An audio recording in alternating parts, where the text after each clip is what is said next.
there's just so much disinformation. I think I said the other day, we have a shovel or against an ocean. It's an ocean that's being perpetuated by the President of the United States and his legal teams, and they have the rights to go through their due process. What they don't have a right to do is then bring them out in a way that they can't be questioned and they can't be, even looked at in a real way.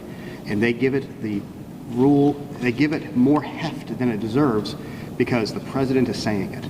And I understand people are still emotionally raw. I still have family members who just they cannot possibly imagine how Joe Biden has won the state of Georgia. He did, through several different ways.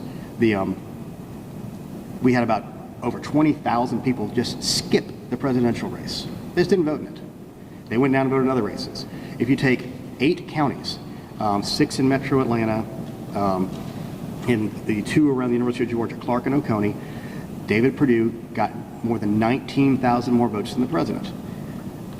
If you look at this thing, we have a new report we're going to be looking at from a federal lab showing that there was no fraudulent voting in this state by comparisons to previous elections. Everything we saw here was relatively normal. People who do not understand what's been happening in the state in the last 10 years are the ones who are really thrown by this. Guess what? Gwinnett and Cobb County flipped from very Republican years ago to very Democrat now. The New York Times had a very good visual piece showing the way that the votes were cast in Metro Atlanta in 1984, that Fulton County was the only Democrat county in that year. Then in 2000, there were 3 Democrat counties. Then in 2016, I think they were all but 2 Democrat counties. This is a normal progression you see in politics sometimes. DeKalb County was the hotbed heart of the Republican Party from the 60s into the 70s and into the 80s. Now it is the hotbed heart of the Democrat Party. These things happen.